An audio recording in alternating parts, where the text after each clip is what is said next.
दर्शकों को बता दें कि पिछले 2 दिन सोनहवा में बरनार नदी पर कोजवे पुल बना, जो कि यहाँ पे ग्रामीणों का आरोप है कि अधिक बालू उठाव को लेकर पुल ध्वस्त हो गया। इसी को लेकर मंत्री जी आए हुए निरीक्षण करने के लिए, और इन्होंने बड़ी बात बताई है कि यहाँ पे कल सीएम का आगमन है निरीक्षण को लेकर, और पुल की यहाँ पे बड़ी स्वाद मिलने वाली है। क्या कुछ कह रहे हैं, तब तक बने नमस्कार। यहाँ तक सर, कुछ लोग धरना प्रदर्शन भी यहाँ दिए थे बालू उठाव को लेकर, उस वक्त सर यहाँ पे कुछ लोगों को कार्रवाई कर दिया गया था प्रशासन के द्वारा। यदि उसमें मना होता तो ये पुल के संरक्षण के लिए नहीं किया जा रहा था। वो था कि माइनिंग ही ना हो, उसके लिए था। माइनिंग की भी तो कोई नियम है ना। वो पुल के संरक्षण के लिए नहीं था, वो था कि माइनिंग ही ना हो। यहाँ पे माइनिंग करना ही नहीं है। होने के कगार पे है सर, कोयला पुल बरना नदी के आगे में पुल है सर। जानकारी ले लेंगे, अगर वैसा होगा क्षतिग्रस्त होने का देंगे, उसको भी हम लोग निर्माण करवाएंगे, उस पर भी हम लोग काम लगाएंगे। अगर ऐसा है तो उसमें जानकारी आपने दिया, अच्छा किया, आपके माध्यम से ये जानकारी मिली, और निश्चित तौर पे हम कल परसों में ही उसकी जानकारी ले लेते हैं, अविलंब उसकी जानकारी लेंगे। हमारे साथ युवा स्मार्ट मंत्री सांसद टेक्नोलॉजी से जिस तरह ये पुल क्षतिग्रस्त हो, रात को जायजा लेने का। देखिए, हम लोग आज सुबह भी हम लोग अपने कार्यालय में थे। कार्यालय से जब निकले तो क्योंकि मुख्यमंत्री जी आजकल सुबह में जगह जाते हैं, तो हम लोग कार्यालय से निकलने के बाद कुछ कार्यक्रम करके थे, वहाँ से लेट निकले तो शाम तक पहुँचा था, क्योंकि कल हमारे नेता आ रहे हैं। और स्वाभाविक है कि नेता के आने से पहले हम लोग सारी तैयारी देख लें, लेकिन हम लोग कल से ही यहाँ पे सारी तैयारी में लगे हुए थे। जैसे ही हमारे मुख्यमंत्री जी से मुलाकात हुई थी कल, हमने उनसे बताया, उन्होंने कहा कि हम जाएंगे पुल को देखने के लिए उस वक्त, और वो शुरू से एक पुत्र का प्यार देते रहे हैं हमें। आपने देखा, उसी का नतीजा रहा है कि जब मैं निर्दलीय जीता भी तो उन्होंने मुझे मंत्री बनाया, पुत्रवत प्रेम दिया। अब इससे बढ़कर मुझे क्या चाहिए। सर, जिस तरह से पुल क्षतिग्रस्त, कई लोग कह रहे थे बालू माफिया का बहुत बड़ा हाथ है, क्या बालू माफिया पर कुछ कानूनी कार्रवाई हो गई या फिर कुछ जांच की कमेटी बैठे या कुछ होगा? देखिए, बालू माफियाओं के बारे में जो बोला जा रहा है, ये पुल टेंडर तो सब जगह हुआ और हर जगह पे ये उत्खनन का काम जारी है। यहाँ पे ये जरूर है कि ये यहाँ पे सट के यहाँ पे ये कर लिया गया, लेकिन ये कह पाना भी मुश्किल है, क्योंकि यहाँ पे अभी तक 13-14 कॉन्ट्रैक्टर चेंज हो चुके हैं। कौन कॉन्ट्रैक्टर कब कहाँ कितना ये माइनिंग कर चुके हैं, लेकिन आगे भविष्य में इस तरह की जब भी कभी होती है तो हम लोग वहाँ के जो लोकल प्रशासन के लोग हैं, और हम लोग खुद भी मुस्तैद रहेंगे इसमें। मैं दूसरे को क्यों बोलूँगा, मैं खुद कहता हूँ, मैं खुद मुस्तैद रहूँगा कि जहाँ कहीं भी पुल होगा, इतना तो जरूर हम लोग ये दायरा रखेंगे कि जो उसका मापदंड है, उस मापदंड के आसपास से चाहे वो कोई भी व्यक्ति रहे, उसे खनन नहीं करने देंगे। कई ग्रामीणों का आरोप था सर कि ये माइनिंग ऑफिसर है, उनको कंप्लेंट भी किया गया था, लेकिन उन्होंने एक नहीं सुनी है, बालू का उठाव लगातार।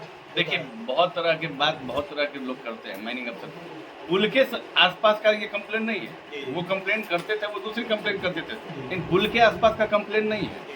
वो आप जो बता रहे हैं यहाँ का कोई कंप्लेंट नहीं है, वो दूसरी जगह का कंप्लेंट है। हमने देखा कि लोग बताए कैसे ऐसे करके, वो दूसरी बात वो कर रहे हैं। कई जगह तो अब दूसरे तरह से भी लोग करते हैं, वो सारी बात को हम नहीं बोल सकते, लोग खुद समझदार हैं। अब हर बात को आप रोकने जाइए तो वहाँ पे कहेंगे कि विधायक जी यहाँ पर नहीं उठने दे रहे हैं, और चलने दीजिए तो कहेंगे कि विधायक जी लुटवा रहे हैं। तो सब में तो दोषी हम ही लोग को होना है। तो हमें इन सब चीज़ों से परवाह नहीं है। लोग जितना विरोध करते हैं उतना मुझे ऊर्जा मिलता है, हमें इससे कोई फर्क नहीं पड़ता। तो जिस तरह सीएम साहब से आपकी बात हुई, क्या कुछ सौगात मिलेगी कल समय? अब हमारे नेता हैं, कल वो आ रहे हैं तो ज़्यादा अच्छा होगा कि उनके मुँह से सुनिए। हम लोग भी चाहेंगे कि उनके मुँह से सुना जाए। जिस तरह सर आप धरती पुत्र हैं, आप यहाँ के अंग पुत्र हैं सर, तो कहीं ना कहीं लगता है कि जनता का कष्ट आपने देखा नहीं, क्योंकि आपकी तबियत भी खराब थी, इसके बावजूद आप आए सर, कहीं ना कहीं जनता का प्यार खींच कर आया सर। जनता का प्यार ही है जो मुझे आज यहाँ तक मैं यहाँ पहुँचा हूँ, और यहाँ की जनता की देन है। मैं कहा कि मतलब 7 मुश्त मेरा बीत जाएगा तो भी मैं यहाँ के जनता का ऋण नहीं उतार सकता। ये पुल तो बहुत मामूली सी बात होगी। हम अपने शरीर का अंतिम कतरा भी बहा दें तो हम यहाँ इस क्षेत्र का ऋण नहीं उतार सकते। सर, झाझा का भी एक सर बरमसिया पुल है सर, वो भी क्षतिग्रस्त। कई बार मैंने खबरें भी लगाई सर, जनता ने हड़ताल भी किया था, तो सर उस पर भी थोड़ा ध्यान दें। बिल्कुल, उसके अगर आपने मुझे ये जानकारी दी है, मैं आपको बता देता हूँ कि वापस लौटने दीजिए मुझे पटना।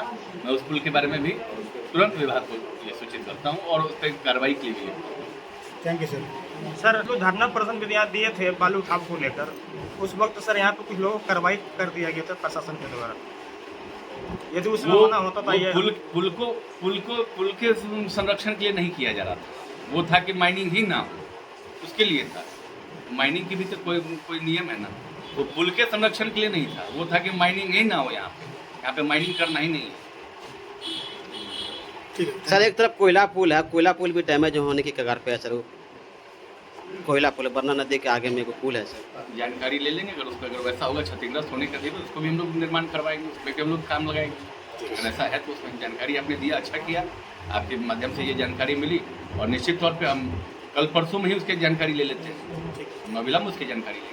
देखिए माननीय मंत्री सुमित सिंह हैं, इनसे जानते हैं चरका पत्थर में सर स्वास्थ्य सुविधा और बैंक की सुविधा ये सब चीज़ नहीं है सर, इस पर क्या कहना है सर? देखिए चरका पत्थर इलाका जो है कंप्लीट नक्सल इलाका हुआ था।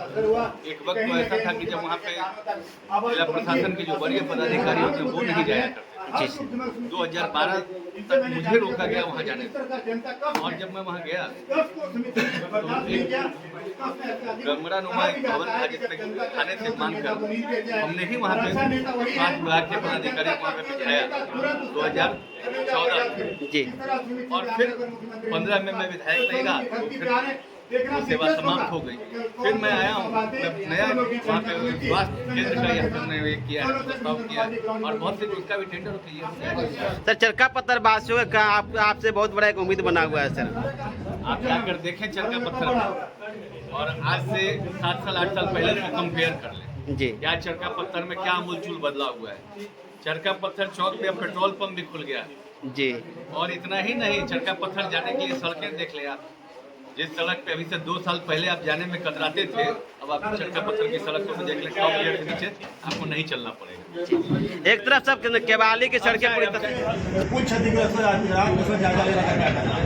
देखिए हम लोग आज सुबह भी हम लोग अपने कार्यालय में थे, कार्यालय से जब निकले तो क्योंकि मुख्यमंत्री जी आजकल सुबह जगह जाते हैं तो हम लोग कार्यालय से निकलने के बाद कुछ कार्यक्रम करके वहाँ से लेट निकले। कल हमारे नेता आ रहे हैं और स्वाभाविक है कि नेता के आने के पहले हम लोग सारी तैयारी देख लें, लेकिन हम लोग कल से ही यहाँ पे सारी तैयारी में लगे हुए हैं। जैसे ही हमारे मुख्यमंत्री जी से मुलाकात हुई थी कल, हमने मुझे बताया, उन्होंने कहा कि जाएंगे पुल को देखने के लिए उस वक्त, और वो शुरू से एक पुत्र का प्यार देते रहे हैं हमें। आपने देखा उसी का नतीजा रहा है कि जब मैं निर्दलीय जीता भी तो उन्होंने मुझे मंत्री बनाया, पुत्रवत प्रेम दिया। अब इससे बढ़कर मुझे क्या चाहिए? सर जिस तरह से कुल क्षतिग्रस्त कई लोग कह रहे थे बालू माफिया का बहुत बड़ा हाथ है, तो क्या बालू माफिया पर कुछ कानूनी कार्रवाई होगी या फिर कुछ जांच की कमेटी बैठे या कुछ होगा? देखिए बालू माफियाओं के बारे में जो बोला जा रहा है, ये पुल टेंडर तो सब जगह हुआ और हर जगह पे ये उत्खनन का काम जारी है। यहाँ पे ये जरूर है कि ये यहाँ पे सड़क के यहाँ पे ये कर लिया गया, लेकिन ये कह पाना भी मुश्किल है क्योंकि यहाँ पे अभी तक 13-14 कॉन्ट्रैक्टर चेंज हो चुके हैं। कौन कॉन्ट्रैक्टर कब कहाँ कितना ये माइनिंग कर चुके हैं, लेकिन आगे भविष्य में इस तरह की जब भी कभी होती है तो हम लोग वहाँ के जो लोकल प्रशासन के लोग हैं और हम लोग खुद भी मुस्तैद रहेंगे इसमें। मैं दूसरे को क्यों बोलूँगा, मैं खुद कहता हूँ, मैं खुद मुस्तैद रहूँगा कि जहाँ कहीं भी पुल होगा इतना तो जरूर हम लोग ये दायरा रखेंगे कि जो उसका मापदंड है उस मापदंड के आसपास से चाहे वो कोई भी व्यक्ति रहे उसे खनन नहीं करने चाहिए। कई ग्रामीणों का आरोप था सर कि ये माइनिंग ऑफिसर उनको कंप्लेन भी किया गया था, लेकिन उन्होंने एक नहीं सुनी है, बालू का उठाव लगातार। देखिए बहुत तरह के बात बहुत तरह के लोग करते हैं माइनिंग अफसर। पुल के आसपास का ये कंप्लेन नहीं है, वो कंप्लेन करते थे, वो दूसरी कंप्लेन करते थे। इन पुल के आसपास का कंप्लेन नहीं है, वो आप जो बता रहे हैं यहाँ का कोई कंप्लेन नहीं है, वो दूसरी जगह का कंप्लेन है। हमने देखा है कि लोग बताए कैसे ऐसे करके वो दूसरी बात वो कर रहे हैं। कई जगह तो अब दूसरे तरह से भी लोग करते हैं, सारी बात को हम नहीं बोल सकते, लोग खुद समझदार हैं। अब हर बात को आप रोकने जाइए तो वहाँ पे कहेंगे कि विधायक जी यहाँ पर नहीं उतरने दे रहे हैं, और चलने दीजिए तो कहेंगे कि विधायक जी लुटवा रहे हैं। तो सब में तो दोषी हम ही लोग को होना है, तो हमें इन सब चीज़ों से परवाह नहीं है। लोग जितना विरोध करते हैं उतना मुझे ऊर्जा मिलता है, हमें उससे कोई फर्क नहीं पड़ता। पर जिस तरह सीएम साहब से आपकी बात हुई, क्या कुछ सौगात मिलेगी कसम? अब हमारे नेता हैं, कल वो आ रहे हैं तो ज़्यादा अच्छा होगा कि उनके मुँह से सुनिए, हम लोग भी चाहेंगे उनके मुँह से सुना जाए। कितने समय उनके आने का सर? जिस तरह सर आप धरती पुत्र हैं, आप यहाँ के अंग पुत्र हैं सर, तो कहीं ना कहीं लगता है कि जनता का कष्ट आपने देखा नहीं, क्योंकि आपकी तबीयत भी खराब थी, इसके बावजूद आप आए सर, कहीं ना कहीं जनता का प्यार खींच के लाया सर। जनता का प्यार ही है जो मुझे आज यहाँ तक मैं यहाँ पहुँचा हूँ, और यहाँ की जनता की देन है। मैं कहा कि मतलब 7 दोस्त मेरा बीत जाएगा तो भी मैं यहाँ के जनता का ऋण नहीं उतार सकता। ये पुल तो बहुत मामूली सी बात होगी, हम अपने शरीर का अंतिम कतरा भी बहा लें तो हम यहाँ इस क्षेत्र का ऋण नहीं उतार सकते। सर झाझा का भी सर बरमसिया पुल सर, वो भी क्षतिग्रस्त कई बार मैंने खबरें भी लगाई सर, जनता ने हड़ताल भी किया था, तो सर उस पर भी थोड़ा ध्यान दें। बिल्कुल, उसके अगर आपने मुझे ये जानकारी दी है मैं आपको बता देता हूँ कि वापस लौटने दीजिए मुझे पटना, मैं उस पुल के बारे में भी तुरंत